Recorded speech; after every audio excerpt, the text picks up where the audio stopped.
오늘을 살아가는 묵상 시간입니다. 오늘 본문 말씀 에스겔서 12장 4절부터 6절입니다.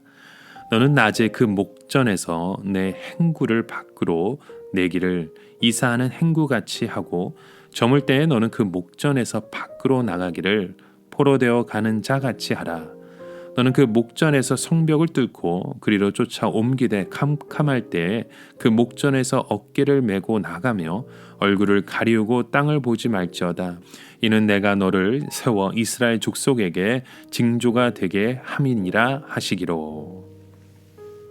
자, 오늘 본문 말씀에 보면 그 에스겔이 이사하는 장면을 보게 되는데요. 이것은 정상적인 이사가 아니라 마치 야반 도주를 하는 모습을 보여줍니다.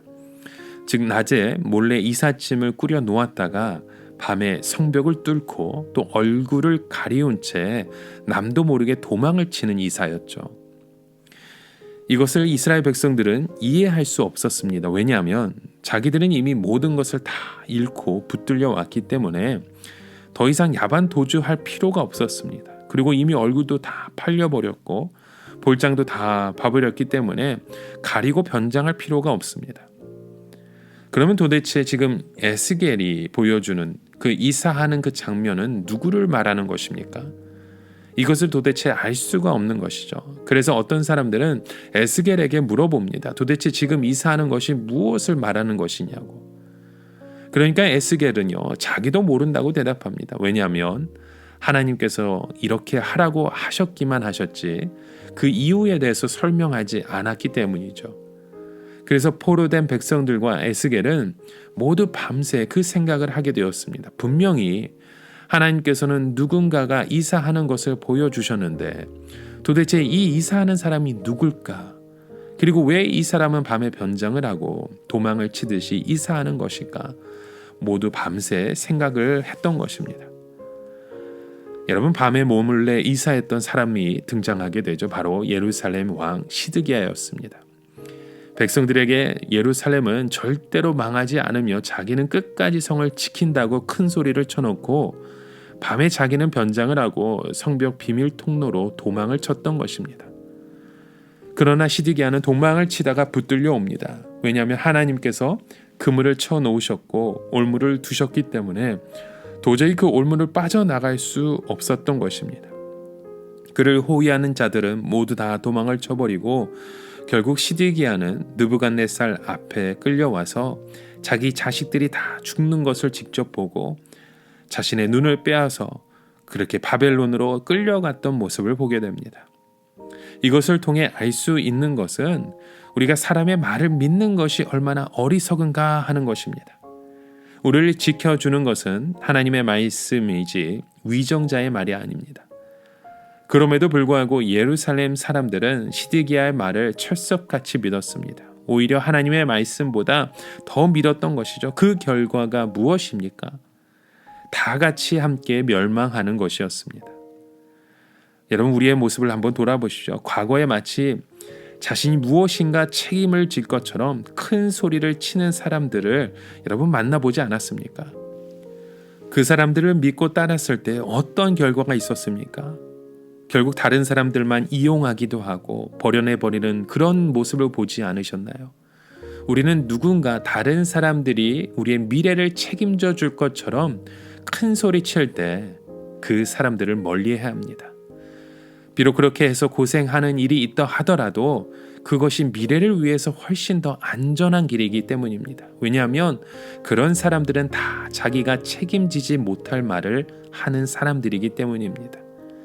욕심을 가진 정치인들은 백성을 지켜주지 못합니다. 결국 국민들이 지키는 것은 하나님이시지 왕이 아닙니다. 지금도 정치인들이 아무리 떠들어대도 그들은 국민을 지킬 수 없습니다. 그럼에도 불구하고 사람들은 그런 사람들의 말에 솔깃하는 이유가 무엇입니까? 내 안에 가지고 있는 그 욕심 때문입니다. 욕심을 가진 사람은 결국 다른 사람에게 이용당할 수밖에 없습니다. 그러니까 결국 다 같은 한 통속이라는 그런 말에 속아 넘어가는 것이죠. 하나님께서 시드기야를 심판하신 이유가 어디에 있습니까? 그가 예루살렘 안에 그 강경파의 손에 붙들려서 백성들이 하나님께 돌아올 수 있는 마지막 기회를 빼앗았기 때문입니다. 이것이 시드기야가 백성을 속인 것입니다. 그는 백성들에게 내가 할 수 없는 것은 할 수 없다고 말해야 했습니다. 아무리 그 사람들이 싫어하고 대들어도 하나님의 뜻대로 밀어붙였더라면 이렇게 많은 사람들이 죽거나 자기 자신도 이렇게 비참하게 되지는 않았을 것입니다.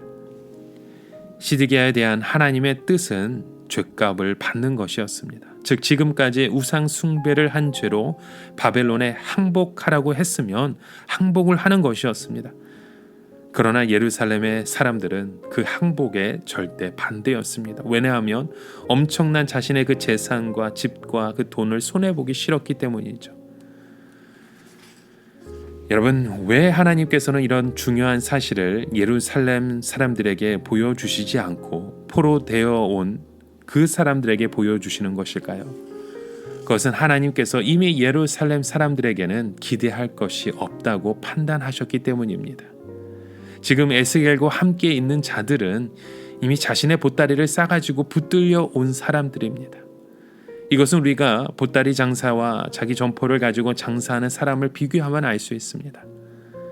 행상하는 사람들은 그야말로 하루를 벌어서 하루 먹고 사는 사람들입니다. 그들에게 있어서 먼 미래라고 하는 것은 없습니다. 그날의 물건이 팔리지 않으면 팔던 것을 먹는 수밖에 없습니다.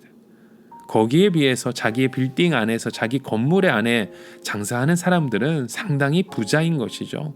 물건이 잘 팔릴 때에는 수익이 보장되고 이 보따리 장사에 비교가 되지 않습니다. 여러분, 그것이 정말로 안정된 삶일까요? 여러분, 우리의 안정된 삶이 얼마나 무서운 독이 있는지 모릅니다. 하나님께서는 과거 광야에 있는 이스라엘 백성들에게 가나안 땅으로 인도하셨습니다. 과거에 보따리 장사하는 자들에게 엄청난 생활의 안정을 주신 것이죠. 그런데 그들의 안정된 생활 가운데 우상의 독이 그들과 함께 했던 것입니다. 그래서 하나님께서는 그들을 다시 광야로 내몰아서 그 우상의 독을 다 빼어내셨습니다. 그러면서 그들이 이 광야에서 되찾아야 할 것이 무엇이었습니까? 결국 하나님 자신입니다. 하나님은 유다 백성들로 하여금 진정한 하나님을 다시 만나고 되찾도록 하기 위해서 이번에 바벨론이라는 광야로 내모신 것입니다. 그러면 어떻게 하나님을 도로 찾을 수 있습니까? 이제 예루살렘의 모든 것을 다 잊어버려야 했던 것입니다.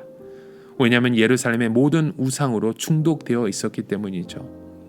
하나님께서 유다 백성들을 바벨론으로 잡아오신 것은 그 예루살렘의 금단 증세를 자기의 힘으로는 이길 수 없었기 때문입니다.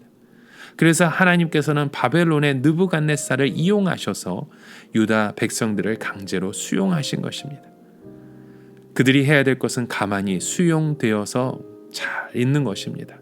주는 밥을 먹고 주는 말씀을 듣고 가만히 있는 것, 그것이 가장 어려운 길이지만 그것이 바로 예수님을 믿고 주님을 바라보는 가장 복된 길이었던 것입니다. 여러분, 오늘을 살아가며 한 가지 묵상의 질문을 드립니다. 우리에게 가장 힘든 일이 무엇입니까? 예수 믿고 있으면서 가장 힘든 것은 아무것도 하지 않고 가만히 있는 것임을 우리는 봅니다. 오늘 우리가 무엇을 해야 할 것처럼 살아가지만 여러분, 우리의 삶이 우상에 중독되어 버려 있다면 우리는 하나님 앞에 가만히 있을 수밖에 없습니다.